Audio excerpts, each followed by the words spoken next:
Old human freed alien captives. They called him husband, not savior. The Merchant's Choice captain. Elena Voss stood at the viewport of her cargo ship Sterling Dawn, watching the massive space station Nexus Prime grow larger against the star-filled backdrop. At 45, Elena had seen enough of the galaxy's darker corners to know when something wasn't right, and everything about this supposed luxury resort screamed danger. The station's sleek exterior couldn't hide the predatory energy that seemed to pulse from its docking bays. Elena ran her weathered hand through her short brown hair, now streaked with premature silver from years of military service and independent trading. She had retired from the Terran Defense Force 5 years ago, trading her commander's uniform for the freedom of merchant life. Her ship might be small, but it was hers, and she answered to no one but herself. The distress beacon had been weak, almost missed among the cosmic background noise. Protocol demanded she investigate, though every instinct told her to turn around and leave this sector of space. Elena had learned to trust those instincts during her 20 years in the military, but she had also learned never to abandon someone in need. As the Sterling Dawn docked with the station, Elena noticed the other ships in the bay. They were expensive, sleek vessels favored by the galaxy's elite, rich tourists perhaps, or wealthy collectors. The thought sent a chill down her spine as she powered down her engines and prepared to disembark. The station's interior was a study in contrasts. Opulent decorations lined the corridors while armed guards stood at strategic positions. Elena kept her hand near her sidearm as she followed the directions given by the station's artificial intelligence. The distress signal had originated from the lower levels, an area supposedly off-limits to visitors. Elena's military training kicked in as she navigated the maze of corridors. Years of combat operations had taught her to read environments, to spot threats before they materialized. This place felt wrong on every level. The guards were too alert, their eyes following her movements with predatory interest. The wealthy patrons she passed seemed nervous, excited in a way that made her stomach turn. She found herself in a vast chamber that took her breath away for all the wrong reasons. Dozens of transparent containment cells lined the walls, each housing a young female from various alien species. Elena recognized some of the races, the ethereal Zephyrians with their gossamer wings, the proud Valkyrian warriors with their distinctive blue skin, even a few of the rare luminals whose bodies naturally glowed with soft light. Elena's blood ran cold as she realized what she was witnessing. This wasn't a resort or a research facility. It was a slave market, dealing in sentient beings as if they were commodities. Her hand instinctively moved to her weapon, but she forced herself to remain calm. One person against an entire station wouldn't accomplish anything except getting herself killed. Near the center of the chamber, 2 cells held creatures that made Elena's heart ache. They were clearly sisters, with the same delicate features, and crystalline hair that seemed to catch and refract light into rainbow patterns. Their skin had a subtle translucent quality, and their large eyes held depths of intelligence and despair that spoke of a proud civilization brought low. A well-dressed human male approached Elena with the practiced smile of a salesman. "Welcome to Nexus Prime, ma'am. I'm Director Hawthorne. I trust you're here for our exclusive auction?" Elena fought to keep her voice steady. "What exactly are you auctioning?" Hawthorne gestured toward the cells with obvious pride. "The finest specimens from across the galaxy. Fully trained, certified healthy, and guaranteed docile. We cater to the most discerning clients who appreciate beauty, intelligence, and exotic companionship." The casual way he spoke about sentient beings as property made Elena's jaw clench. She had sworn an oath long ago to protect the innocent, and that oath didn't end with her military retirement. "How much for all of them?" Hawthorne's eyebrows shot up. "All of them, ma'am. We're talking about nearly 24 individuals. The cost would be astronomical even for our wealthiest clients." Elena pulled out her credit chip, the one containing her entire retirement fund. 25 years of military service, saved bonuses, and wise investments. It was meant to buy her a comfortable retirement on some peaceful colony world. "Name your price." The transaction took an hour of negotiation, But eventually, Elena found herself the legal owner of 23 alien females. The paperwork was disturbingly official, complete with health certificates and behavioral assessments. She signed each document with gritted teeth, playing the role of a wealthy eccentric while planning their escape. Loading her unexpected passengers onto the Sterling Dawn proved challenging. The ship's cargo hold had to be converted into temporary living quarters, and Elena distributed every blanket and emergency ration she had. The freed aliens huddled together, suspicious and frightened. Most wouldn't make eye contact, and none spoke despite Elena's gentle attempts at communication. The two crystalline sisters were the exception. While still wary, they watched Elena with calculating intelligence. When she offered them water and food, the older sister spoke in accented, but clear standard Galactic. "Why did you purchase us?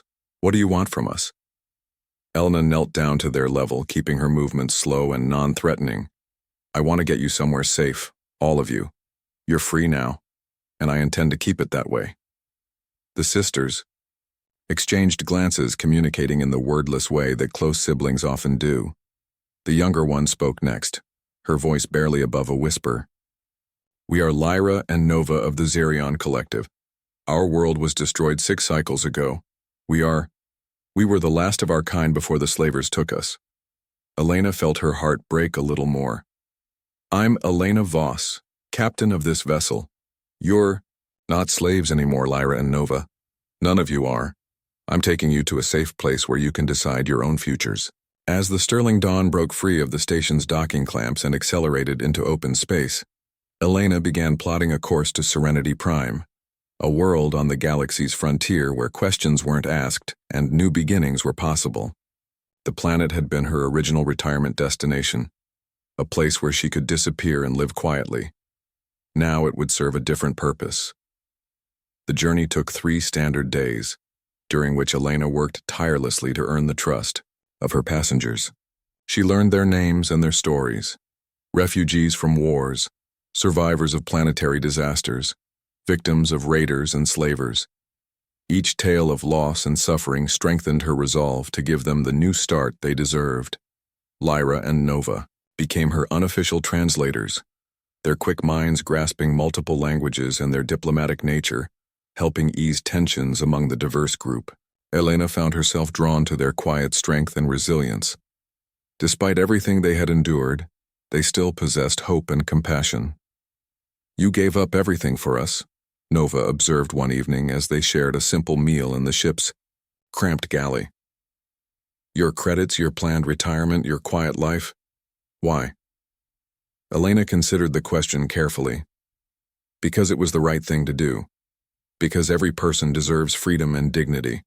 Because I couldn't live with myself if I had walked away."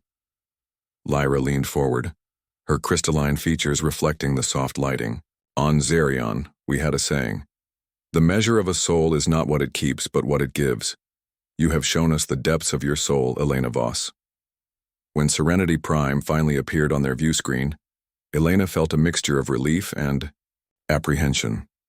The planet was everything the colonial brochures had promised: lush forests, clear rivers, and wide open spaces under an azure sky. More importantly, it was far from the major trade routes and largely ignored by galactic authorities. The landing was smooth, touching down in a valley that offered both natural beauty and strategic defensibility. As the ship's ramp lowered and fresh air flooded the cargo hold, Elena watched her passengers take their first steps as truly free beings. Some fell to their knees and kissed the ground. Others stood in stunned silence, as if afraid this was all a dream. A few began to weep, overwhelmed by emotions too complex for words. Elena gave them space to process, understanding that this moment marked the end of one chapter of their lives and the uncertain beginning of another. Lyra and Nova approached her as the group began to explore their surroundings. "What happens now?" Lyra asked. Elena looked out over the pristine landscape, already envisioning the community they could build here. "Now we make this place a home. We build shelters, establish gardens, create a life worth living. And if others like you need refuge, we'll be here to provide it." Nova placed a gentle hand on Elena's shoulder. You speak as if you plan to stay with us. If you'll have me, Elena replied. I may not have intended this when I started out, but I can't think of anywhere else I'd rather be. As the sun set over Serenity Prime, painting the sky in brilliant shades of orange and purple, Elena Voss realized that sometimes the most important journeys are the ones you never planned to take. She had set out to buy alien slaves their freedom, but in the process she had found something she hadn't known she was searching for, a purpose greater than herself, and the beginning of a family bound not by blood, but by choice and compassion. The challenges ahead would be numerous. Building a settlement from scratch, helping traumatized individuals heal, and creating a sustainable community would test all of Elena's skills and determination. But looking at the hope beginning to bloom, in the eyes of her companions she knew every sacrifice had been worth it. The stars were emerging in the darkening sky, each one a reminder of the vast universe that had brought them together. Tomorrow would bring new challenges and new possibilities, but tonight, 23 souls were free to dream of better days ahead.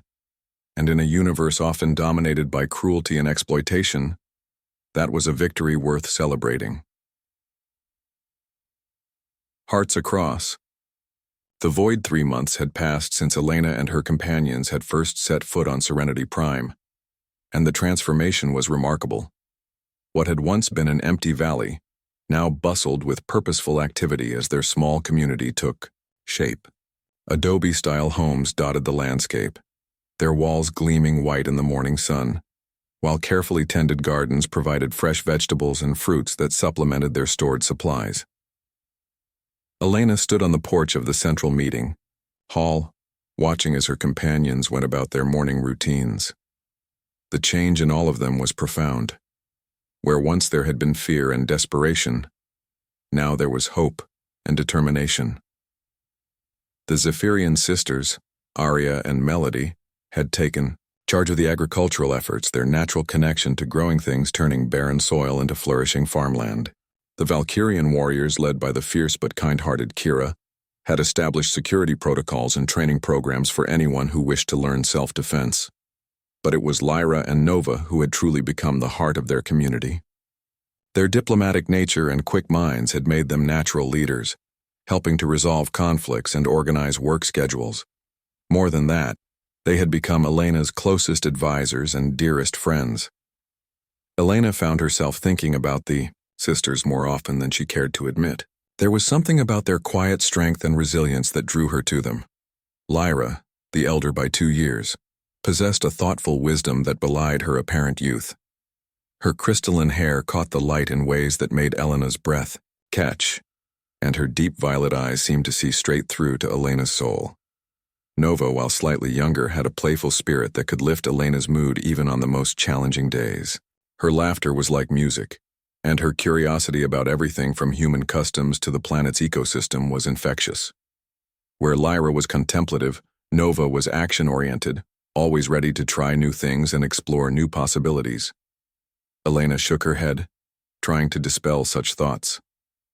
The age difference between them was significant, and more importantly, she was supposed to be their protector, not someone harboring romantic feelings. It was inappropriate, she told herself firmly. They looked up to her as a leader and savior, not as a potential partner. A gentle voice interrupted her brooding. You seem troubled, Elena. She turned to find Lyra approaching, carrying a steaming cup of the herbal tea that had become a morning ritual among their community. The Zerian native had learned to read Elena's moods with uncanny accuracy. Just thinking about our next steps, Elena replied, accepting the cup gratefully. We've done well so far, but winter is coming, and we need to make sure everyone has adequate shelter and supplies. Lyra settled beside her on the wooden bench Elena had built on the porch. The practical concerns are important, yes, but I sense something else weighing on your mind. Elena took a sip of her tea, using the moment to gather her thoughts. Lyra's perceptiveness was both a blessing and a curse. How are you adjusting to life here? Really adjusting, I mean. Not just the day-to-day routine, but emotionally. It is strange, Lyra admitted, her voice taking on a distant quality. For so long Nova and I believed we were the last of our kind. The grief of that loss was overwhelming. But here, surrounded by others who have lost their homes and families, we have found a different kind of family. And what about your future? Have you given thought to what you want to do with your life now that you're free to choose? Lyra was quiet for a long moment, watching as Nova led a group of younger refugees in what appeared to be a game that involved a lot of laughter and running. Nova and I have talked about this many times. We are grateful for our freedom, more grateful than words can express. But freedom without purpose feels empty. Elena set down her cup, turning to face Lyra fully. What would give you purpose? Helping. Others as you helped us, Lyra said without hesitation. This sanctuary you have created, it could be so much more. There are countless beings throughout the galaxy who need what we have found here. Safety, acceptance, a chance to heal and start anew.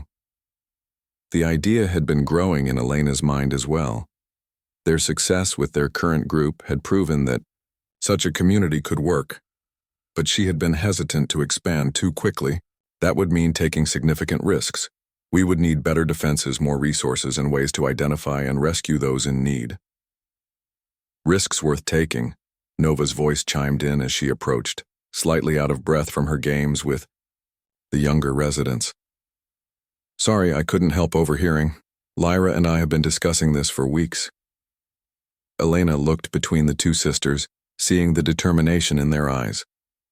You've been planning this. Not planning exactly, Nova clarified, settling on Elena's other side. More like dreaming. Imagining what we could accomplish if we had the resources and the will. Over the following weeks, the dream began to take concrete shape. Elena used her military contacts to quietly gather intelligence about slavery operations throughout the sector. The sisters worked with the other refugees to develop protocols for integrating new arrivals and providing psychological support. They established training programs for rescue operations and expanded their agricultural and manufacturing capabilities to support a larger population. But as they worked together day after day, Elena found her feelings for Lyra and Nova growing, stronger rather than fading.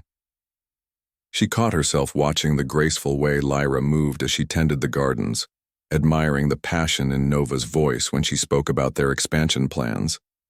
When either of them smiled at her, Elena felt her heart race in ways that had nothing to do with physical exertion. The sisters seemed equally drawn to her, though Elena tried to convince herself she was imagining things. Nova would find excuses to work alongside her on construction projects, their hands brushing as they passed tools or materials. Lyra would seek her out in the evenings, the two of them often talking long into the night about everything from philosophy to their hopes for the future. The tension came to a head during a particularly challenging rescue operation. Elena's contacts had identified a small group of Andromedans being held on a private yacht owned by a corrupt businessman. The rescue required careful planning and split-second timing, with Elena leading the assault while Lyra and Nova coordinated support from their base. The mission was successful but not without cost. Elena sustained a serious injury to her left arm during the firefight, and by the time they returned to Serenity Prime, she was running a high fever from infection. The sisters took turns nursing her through the worst of it, their gentle care and obvious worry finally forcing Elena to confront the depth of their feelings for her. On the third night of her recovery, as Elena drifted in and out of fevered sleep, she heard soft voices speaking in the Xerian language. Even in her weakened state, she recognized the tone of the conversation. It was the sound of two people discussing something that mattered deeply to them. When she finally recovered enough to sit up and take solid food, Elena found both sisters waiting anxiously by her bedside. The relief in their eyes was unmistakable, and something in their manner had changed. There was a new determination there, a sense of decision made. Elena, Lyra began, her voice unusually formal. Nova and I need to speak with you about something important. Elena's heart began to race, though she wasn't sure if it was from anticipation or dread. What is it? The sisters exchanged one of their wordless communications before Nova took over. We know this may be inappropriate given our circumstances and the differences between our species, but we cannot remain silent any longer. We love you, Lyra said simply, her violet eyes meeting Elena's with unwavering honesty. Not just as our rescuer or our leader, but as a person, as a woman, as someone we want to share our lives with. Elena felt the world tilt around her. All the feelings she had been trying to suppress came rushing to the surface, overwhelming in their intensity. I don't know what to say. Say what is in your heart, Nova urged gently. We have watched you these past months, seen how you look at us when you think we are not paying attention, the way you smile when we enter a room, the way you listen to our ideas as if they truly matter to you. We see the same longing in your eyes that we feel in our hearts. Elena closed her eyes, fighting against years of conditioning about appropriate relationships and professional boundaries. When she opened them again, she found both sisters watching her with patient hope. I do love you, she admitted, the words feeling both terrifying and liberating. Both of you. I've tried to convince myself it was wrong, that I was taking advantage of your gratitude or your vulnerability, but love is not something that follows rules or social expectations. Lyra finished for her. On Zerion, we believed that love in any form was a gift to be treasured, not questioned. Nova reached out to take Elena's uninjured hand. We are not children or victims seeking a parent figure. We are adults who have chosen to build a life here, chosen to work alongside you, and chosen to open our hearts to you.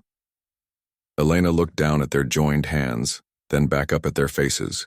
In their eyes she saw not the desperate gratitude of rescued slaves, but the mature love of equals who had found something worth fighting for. The age difference, the species difference, what others might think, Elena began. What others think matters far less than what we three think, Lyra said firmly. We have built something beautiful here, something that defies conventional expectations. Why should our personal relationships be any different? Elena felt tears prick at her eyes as the last of her resistance crumbled. I've never felt anything like this before. The thought of losing either of you terrifies me more than any battle I've ever fought. Then do not lose us, Nova said simply. Accept what we are offering, our hearts, our commitment, our partnership in all things. As Elena looked at these two remarkable beings who had somehow found their way into her life and her heart, she realized that love, like freedom, was a choice. A choice to be vulnerable, to take risks, to build something beautiful despite the odds against it. Yes, she whispered, then stronger. Yes, I choose this. I choose us. The kiss they shared was gentle at first, tentative and sweet, but it quickly deepened as months of suppressed longing finally found expression. When they finally broke apart, all three were crying, tears of joy, relief, and overwhelming love. Outside their window, the sun was setting over their sanctuary, painting the sky in brilliant shades of gold and crimson. It seemed fitting, Elena thought, that this moment of new beginning should be marked by such beauty. Tomorrow would bring new challenges and new questions about how to structure their unconventional relationship, but tonight was for celebration. They had found something rare and precious in the vast darkness of space. Not just freedom, but love that transcended species and convention. And Elena knew with absolute certainty that whatever trials lay ahead, they would face them together. Love beyond species. 6 months had passed since that transformative evening when Elena, Lyra, and Nova had finally acknowledged their feelings for each other, and their relationship had blossomed into something beautiful and complex. Their sanctuary on Serenity Prime had grown from a small refugee camp into a thriving community of over 80 individuals from dozens of different species, all united by their shared experience of finding freedom and acceptance. Elena stood in the newly constructed communications center, reviewing reports from their network of allies throughout the galaxy. Their rescue operations had become increasingly sophisticated, with a carefully coordinated system of safe houses, transport ships, and intelligence gathering that had successfully freed over 200 enslaved beings in the past year. Each success brought its own challenges, but also immense satisfaction. The Council of Worlds is taking notice. Lyra observed as she entered the center carrying a datapad filled with the day's correspondence. Ambassador Tavara from the Centauri Federation has requested a formal meeting to discuss our operations. Elena frowned, setting aside her reports. The attention of galactic governments was both a blessing and a curse. Official recognition could provide resources and protection, but it could also bring unwanted oversight and political complications. What's your assessment? Elena asked, valuing Lyra's diplomatic insights above all others. Cautious optimism, Lyra replied, settling into the chair beside Elena's workstation. Tavara has a reputation for integrity, and the Centauri Federation has been pushing for stronger anti-slavery enforcement. But any formal alliance would require transparency about our methods and locations. Nova burst through the center's doors. With her characteristic energy, her crystalline features flushed with excitement. Elena, the morning reconnaissance has returned with extraordinary news. There's a transport ship 3 systems away carrying nearly 50 prisoners, mostly from species we've never encountered before. Elena felt the familiar surge of determination that came with each new rescue opportunity. What's the tactical situation? Complex. Nova admitted, her expression growing serious. The ship is heavily guarded and traveling through neutral space where our usual allies can't provide backup. It would require a direct confrontation with significant risk. Elena studied the tactical data Nova provided, her military training, automatically calculating odds and variables. The mission would be dangerous, requiring their entire combat-capable team and leaving their sanctuary temporarily vulnerable. But 50 lives hung in the balance. What do you think? Elena asked, looking between her 2 partners. Over the months, their decision-making had evolved into a collaborative process that utilized all of their strengths. From a purely strategic standpoint, the risks outweigh the potential gains, Lyra said carefully. But we did not build this sanctuary to make safe choices. Nova nodded firmly. Every being on that transport was someone's daughter, son, sibling, or friend. How can we weigh their lives against our comfort? Elena smiled, feeling the familiar warmth that came from being surrounded by people who shared her values completely. Then we go. But we do it smart, and we do it together. The rescue mission took 2 weeks to plan and execute.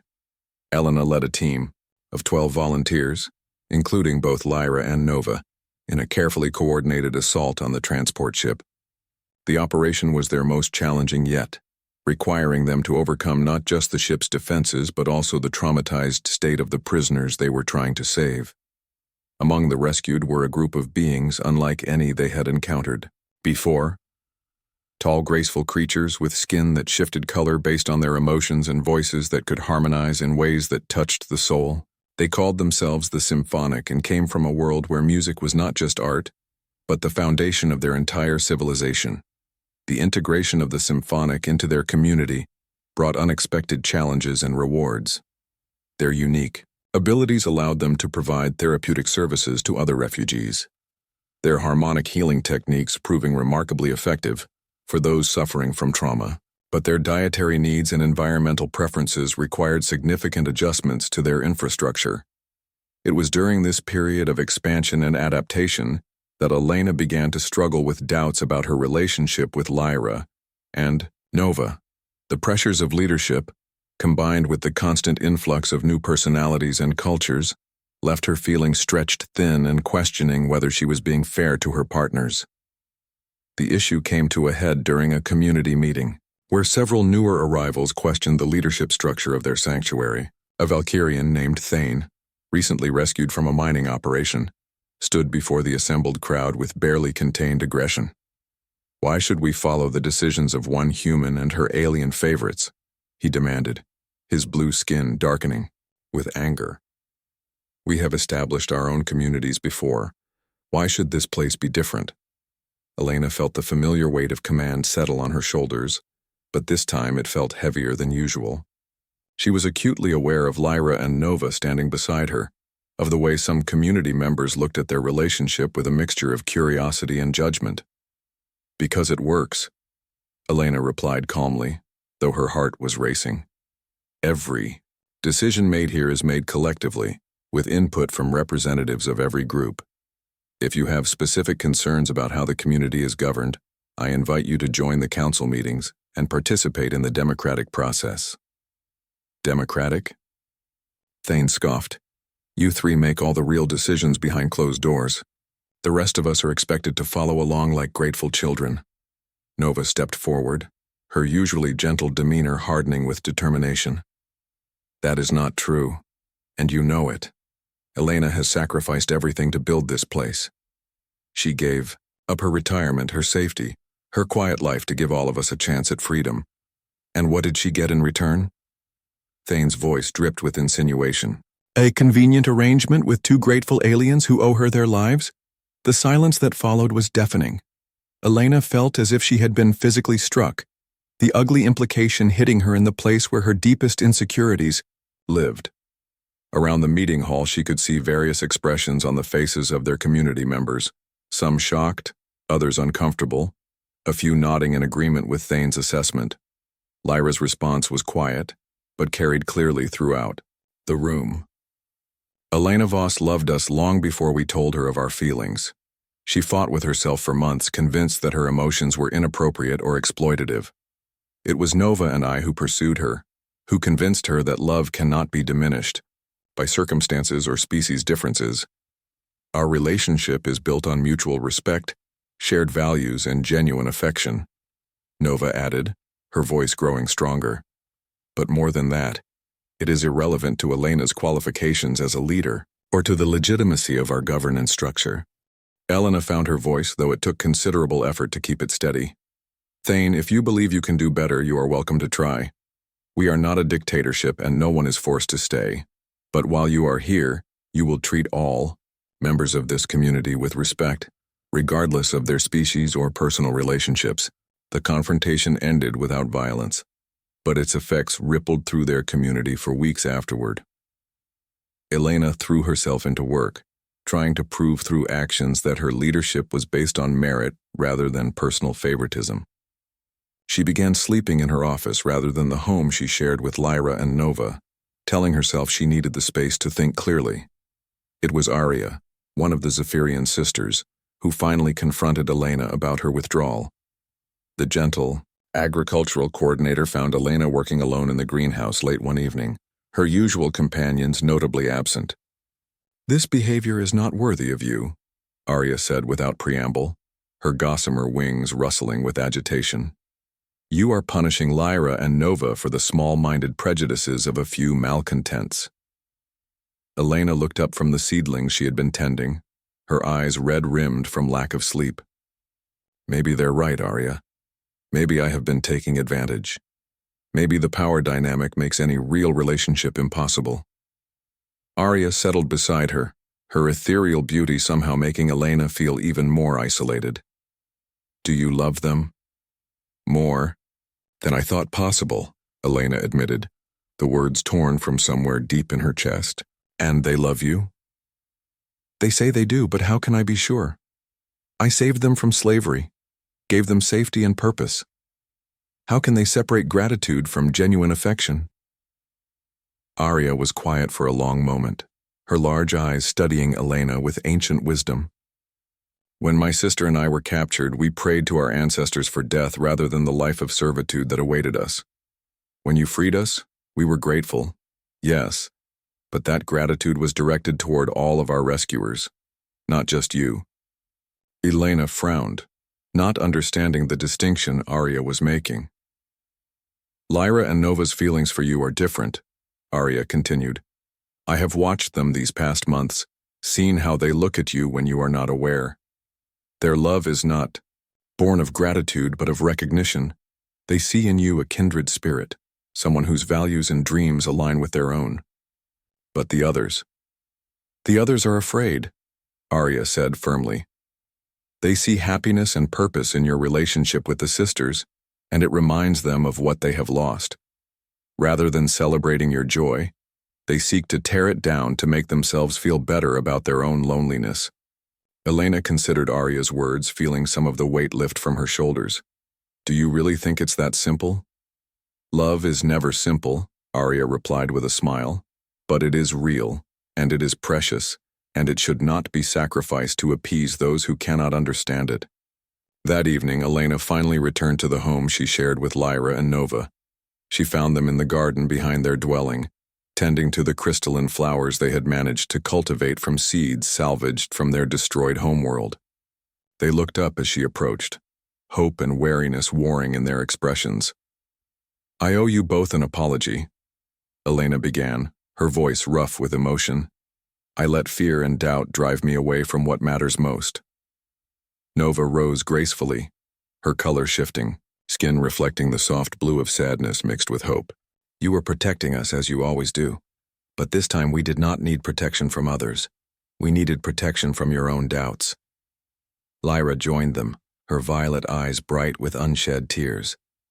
"We understand the pressures you face as our leader, but we also need you to trust that our love is real, that it exists independent of gratitude or obligation." Elena reached out, taking both of their hands in hers. "I do trust it. I trust you. And I love you both more than I have ever loved anything in my life."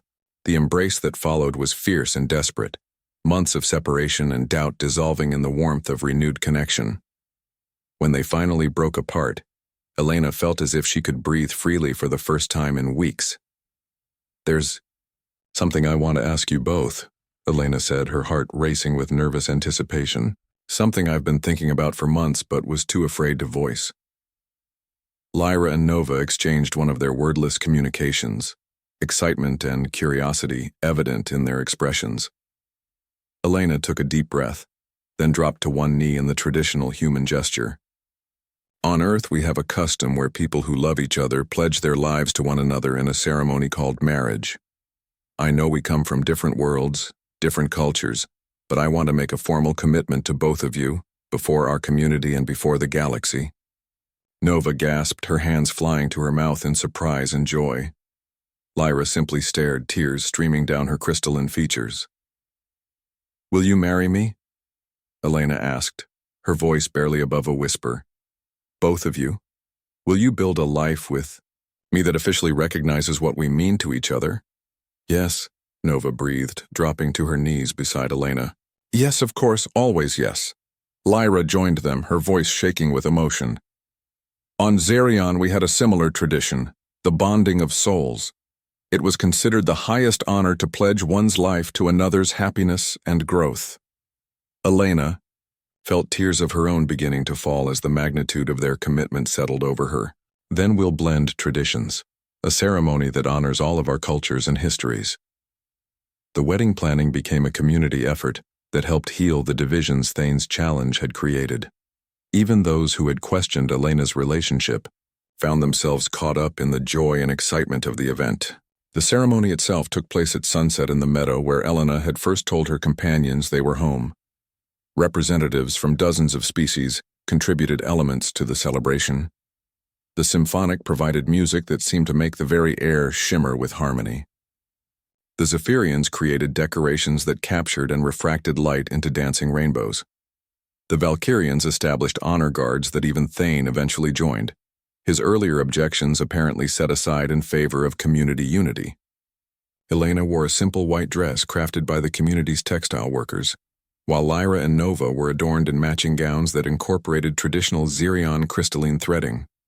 The ceremony itself blended human marriage vows with Zerion, bonding rituals, creating something entirely new and beautiful. As they exchanged rings made from metals salvaged from the sisters' destroyed homeworld, Elena felt a sense of completion she had never expected to find. When the officiant, a wise elder from the Andromedan refugees, pronounced them bonded for life, the celebration that erupted seemed to make the stars themselves dance with joy. Later, as the three of them stood on the balcony of their home watching their community celebrate below, Elena marveled at the strange journey that had brought them together. "Do you ever regret it?" Nova asked quietly, seeming to read her thoughts. "Giving up your planned retirement for all of this chaos and responsibility?" Elena considered the question, looking out over the thriving community they had built together, thinking of the hundreds of lives they had saved and the thousands more they hoped to help in the future. "Never," she said firmly, pulling both of her wives closer. This is better than any retirement I could have imagined. We're not just living our lives, we're changing the galaxy, one rescued soul at a time. Lyra pressed a soft kiss to Elena's cheek, her crystalline features glowing with contentment. And we're doing it together, as partners in every sense of the word. As the celebration continued below them and the stars wheeled overhead, Elena knew that their story was far from over. There would be more rescues, more challenges, more growth and change and adaptation. But whatever came next, they would face it as they had everything else, together, with love as their guide and freedom as their goal. In a galaxy often dominated by cruelty and exploitation, they had created something extraordinary. A family, bound not by blood but by choice. A community dedicated to lifting up the fallen. And a love that transcended every boundary the universe could create. And Elena knew with absolute certainty that this was exactly where she was meant to be.